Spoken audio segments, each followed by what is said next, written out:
Hi everyone, welcome to D4 Data channel podcast on the topic Federated Learning. With me we have Ms. Maria Boerner. Ms. Maria's expertise includes academic physics, data science and artificial intelligence, and she is currently working as a program manager in Adap and leading efforts for an open source framework called Flower, which is a federated learning platform. I would like to welcome you to this show, Ms. Maria, and thank you for accepting my invite. Thank you. Would like to give a very quick introduction to the audience about this federated learning topic because it is pretty new actually for some crowd. So federated learning is a method of collaboratively learn from a shared prediction model, keeping the training data on the device. And this is pretty different from the traditional way of machine learning where the data is stored or sits in a cloud or a shared repository. So we would be deep diving into this topic in the today's podcast, and I have the questions lined up for Miss Maria today. So, so what are the concerns and issues with the centralized approach of machine learning? So yeah, we have many experience with AI projects, and normally what's the big blogger is sharing data, putting data somewhere in the cloud, because you have regulations you have to take care of. So which kind of cloud you're using, where the cloud is located, is it in China, is it for example in Germany or France, whatever. So there are many regulations you have to take care of. And of course, there's another issue of data privacy. You do not want to share your data or information, especially in the health industry. The data is not allowed to be shared with other institutes, even though it is used for researchers. But it's still data privacy, and it needs to be kept in the location where the data was taken.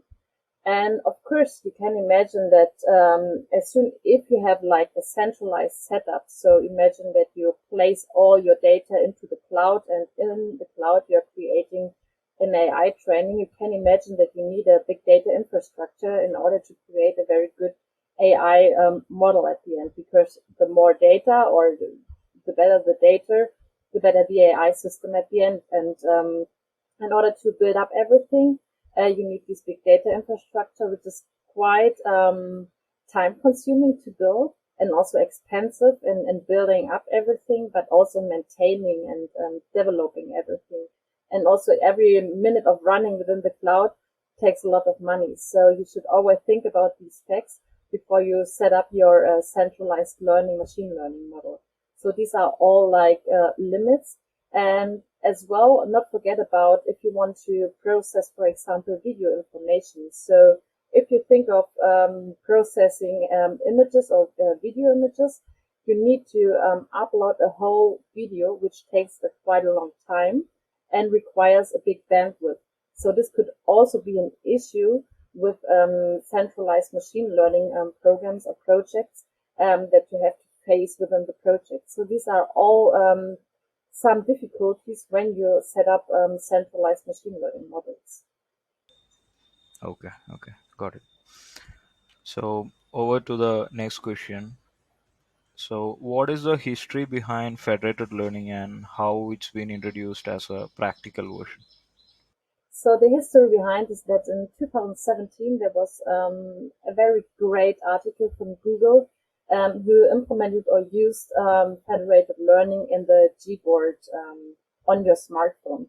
So the idea was that as soon as you have your WhatsApp or whatever, so you always want to type some text in, and it is using Gboard, you get a next word prediction. And however, you do not want to share this data with the cloud or to someone else, because of when you're sharing this kind of information, you may want to put information as your credit account or whatever you kind of information you're sharing within this chat. So this is information that is very sensitive, and so it is under data privacy. So the idea of Google was to train the AI model on the smartphones, and because the smartphones have the right performance to already create like an AI training, and then only the AI parameters are transformed to a server, to a Google server, and as well as from other smartphones. all of these AI models are collected and aggregated. So, and this global AI model that you are creating during this process, you can send back to every single smartphone again. So the next word prediction becomes better and better the more people are using this Gboard. So this was the idea behind. And yeah, so this is how it was included or implemented. And it was more or less Google who came up with this idea. And I think it's a very good idea because you're sharing the knowledge between different smartphones, but you're not sharing the data within these smartphones. So, over to the next question. So, will the over personalization and bias of individual distributed system affects the overall model in this in this mechanism? Yeah, it affects, of course, the global or overall model, but it depends on how you define this effect. You can imagine that the more clients you connect to this kind of systems, the more different local AI systems you have, the less bias you have. Because, of course, it is the data on every client becomes more diverse.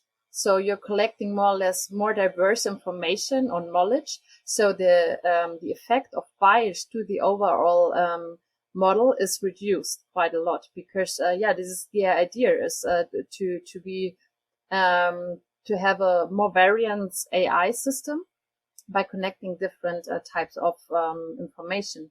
And of course, you could also have like client drift. So client drift, for example, is also the way of when one client drifts away from the global model, this information. And you can also imagine that you can overcome with different strategies about this. For example, if you have like a certain strategy called FedProx, which is a certain strategy that every single client where you use a training, a local AI training, the update of these parameters, of the AI parameters, are limited within these strategies. So that the outcome is that every client cannot move far away with their AI information. So this is a certain strategy to overcome client drift, for example. There are also other strategies available also within our Flower framework that you can add and that you can imagine. So different strategies are foreseen to solve different problems, also to reduce bias, to reduce client drift, to reduce feature shift, and all these things. And if you have a look to our Flower framework, you can see or observe what kind of what is the state of the art research in this field and what is the best solution in this field. However, you should always keep in mind that these are most research topics, and federated learning isn't that often used in practical projects. So in this sense, we are at the very beginning of finding out what are the best strategies to solve these kind of effects, to solve bias, to solve client drift, and all these things. Okay, got it. So yeah, so oftentimes we hear about this particular topic on edge computing. So what is the main difference between edge computing and federated learning? So with edge computing, I mean, in federated learning, we have not really only edge devices, let's say. Yeah, we have more or less different types of clients. These clients can be, for example, Raspberry Pis, smartphone, cars, server, local server, or whatever. And so in federated learning, you have all these clients in a lower space, and you have them connected to one server that you normally do not have in edge computing. You're computing everything on the edge, and it stays there.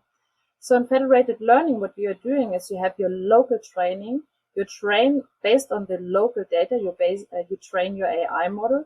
These AI models from all the devices are set to the server, and the server aggregates all of these AI models. And you create a global model that you send back again to all the clients and updates the information or the AI model. So you have always an improvement while you're running the whole federated learning system. You're always having an improvement of your local and your global model. And if you have like a new client into this network system, You can even improve your whole global model by having this new client added to the system. And this is more or less the difference. So you have a continuously improvement of your AI network system, let's say. And so this is more or less the difference. Okay, okay. So so over to the data privacy part, like how could the federated learning help in protecting the data privacy? This is quite a good question because what you do not want to share in data privacy is you do not want to share your information or your data. You do not want to share an image of your face, for example. So what you're doing at the end in federated learning is you're training the AI model and you're only transferring the AI parameters. For example, in a deep neural network, you're transferring only the weights and bias. So based on these weights and bias, you're not really sharing information of your image, of your private information at all. You're just sharing these parameters with the global server. Of course, there was also some research done that based on these parameters, you can reconstruct faces, for example. If you have one client where you train the image of one face or one person, you could reconstruct this kind of information, how the person looks like. However, in federated learning, you have different techniques to overcome these effects. For example, secure aggregation or differential privacy that you can add. So, for example, with secure aggregation, you have your local client again, and you have your trained AI model, and you're masking it. And by combining two different AI models with their mask, you're filtering out the mask and you only receive at the end the aggregated AI model. So at the end, due to this mask on each local client, you cannot reconstruct the information, the data information that was trained on the AI system. So that's quite good. And you have more security. However, more security always comes with a risk or more cost. So you need a higher performance of your client, of your computer client, for example. And it takes longer, for example, to transmit the information because it is just more processing time, everything. Yeah. So you should always think about what are the outcome and what kind of security I need, what is really sufficient, and is the cost worth it to use this kind of security. Especially in the health industry, it is always worth it because the data is quite sensitive and you always want to have the highest security standards. And so there you always use strategies like differential privacy, for example, or secure aggregation in addition. But always keep in mind these strategies or this privacy always comes with a cost. Understood. Understood. So, so can federated learning reduce the carbon footprint of machine learning training? Yes. So together with the Cambridge University, we had some research done with Flower, and they observed or they checked the carbon footprint of centralized AI training as well as for federated learning systems. And which was very surprisingly is that with Flowers, the carbon footprint was reduced in comparison to the centralized training. The reason here is that in the setup they used like a smartphone a thing. It's like smartphones connecting, and of course these smartphones are not directly cooled down to run an AI training, so they are cooled down by the air around. And if you compare it to the centralized setup, then you can imagine that for cooling down all the cloud infrastructures in the industry, it takes a lot of effort. They are putting these cloud infrastructures on cold places in order not to need so much electricity to cool down the devices, but it is still required.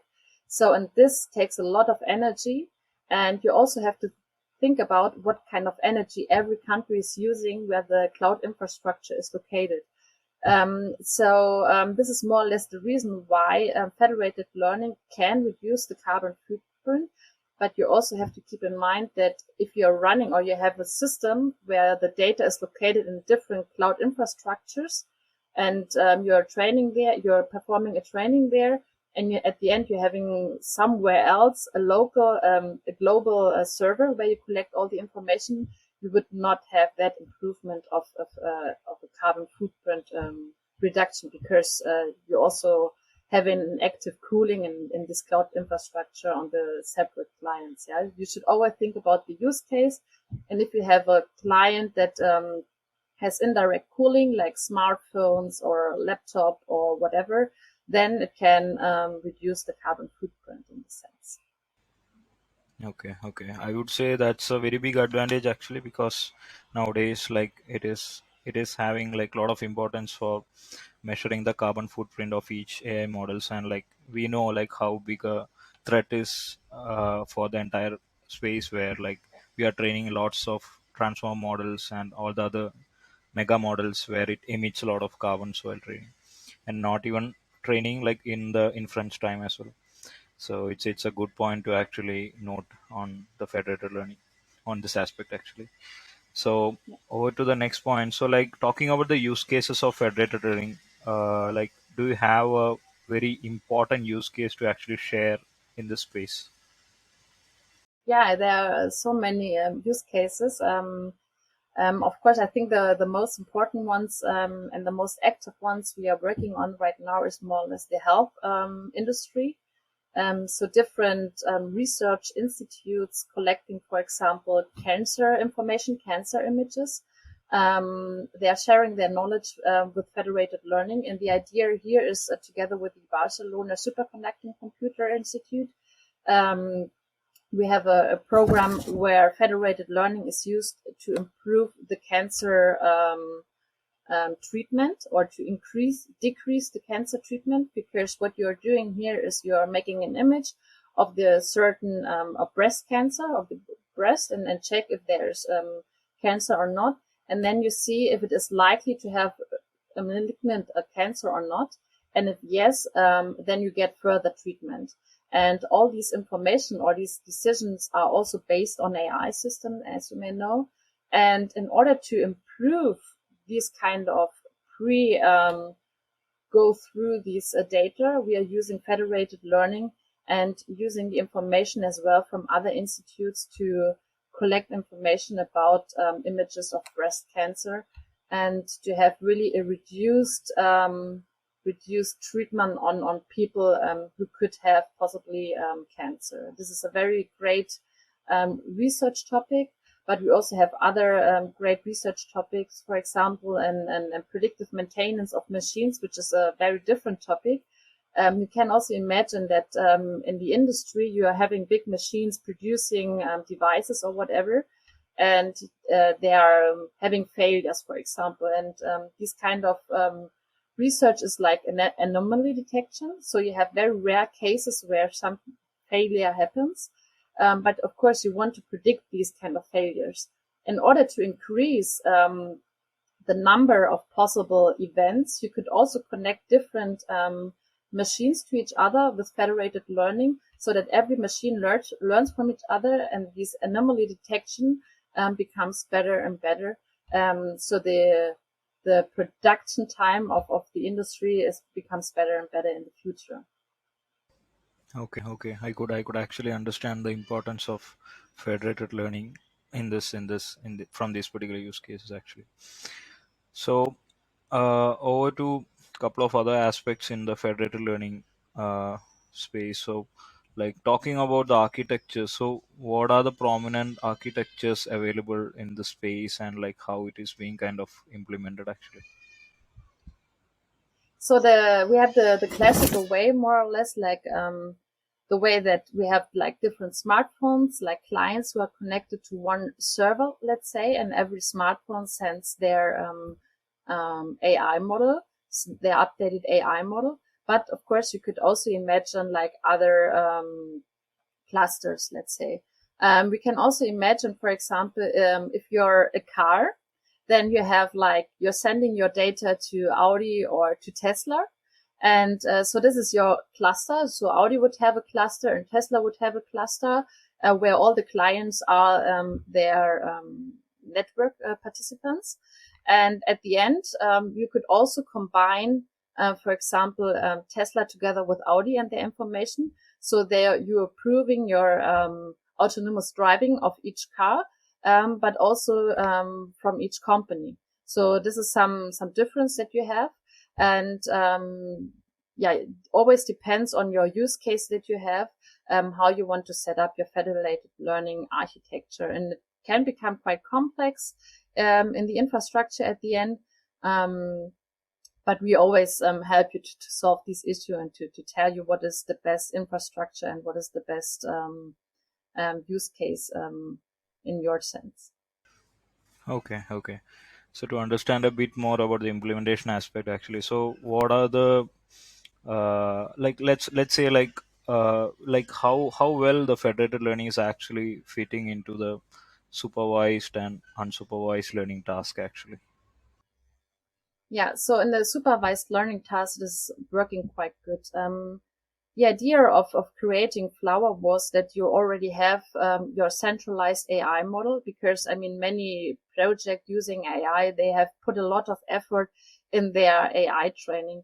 So with Flower, our idea was to put a federated learning workload on top. Yeah, so you do not need to change something on your centralized system.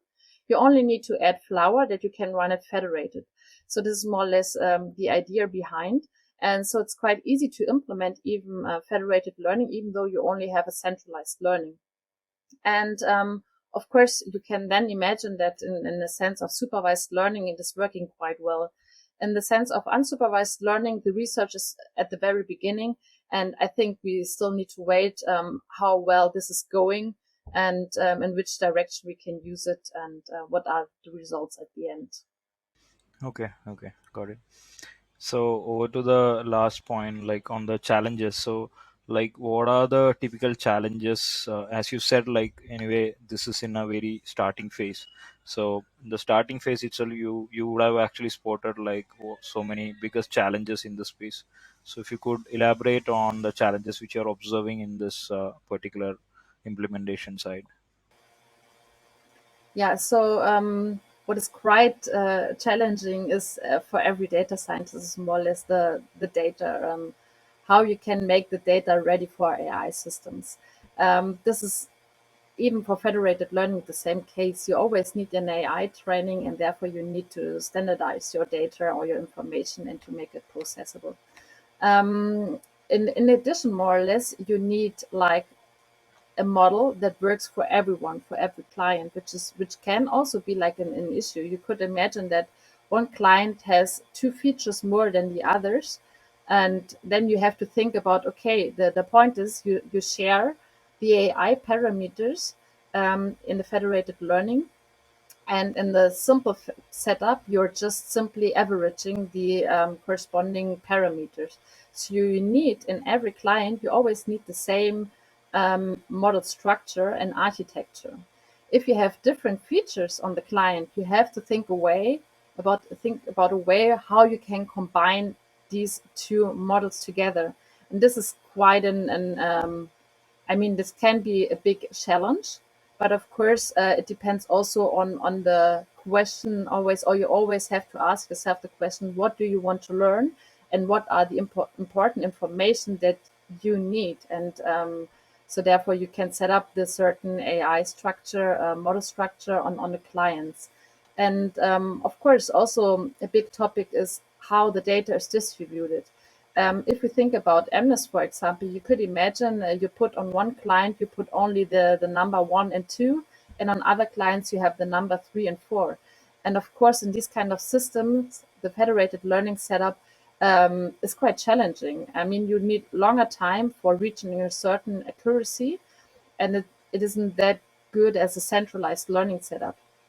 So it is always good to have very good distributed data, that in every client you have very similar data in the settings and also in the classes, what kind of classes you have. But you also have like strategies that overcome these kind of challenges as well. For example, we have like a FED-PN strategy, batch normalization, that addresses directly feature drift, for example. and where you can also reach a good accuracy, even though you're having completely different data on different clients. But these are things you have to take care. But I think in the normal way, if you think about cars, the data is equally distributed over the clients, and you do not have that much issue concerning this topic. Yeah. And of course, another issue is always how you what kind of devices you have, because imagine you always need an API to run or to connect to a smartphone or whatever. So our idea with Flower was also that you can easily create a new API for your client. We also provide Android clients that you can run it on Android phones. But it's also, of course, an issue with other frameworks, for example, that you need to connect your device to the federated learning framework in order to make it run. And this can be dependent on the framework you're using. It can be quite difficult. But I think with Flower, we made a very good approach to make it more user friendly for everyone. So yeah, so that covers all my questions for today, Miss Maria, and thank you so much for giving such a good information about this particular topic. And I think like for most of my audience, this will be a pretty new thing actually, and it's a new thing for me as well. So like I was actually trying out to understand how the flower is actually operating. So I could see it's completely open source, which is a great thing. So like one last point to actually make. So what is the kind of future prospects for this flower platform, and how you actually foresee the developments for it? Yeah, so we have many ideas. So for Flower, so first of all, we want to be more international visible. We want to have a very being compatible to different clients that we already are, but already providing a more like standalone approach to how you can connect your device to Flower and to federated learning to make it easy. If you try Flower, you can see that especially we have a 20 line of code example where you can use TensorFlow together with federated learning with Flower. So it's very user friendly and easy to use. And this is the approach as well if you want to use like other clients. And this is our idea to make it as easy as possible for you. We also have some other ideas that we will show to the world. I think we have end of May, 31st of May, we have our Flower Summit where we can show you the first approach, how we want to proceed in the future. And everyone is invited to follow the summit. We have it every year. Also last year it was a big success, and where we present there what will happen in the closer future or in the nearest future and a little bit more far away. So yeah, you should follow us, of course.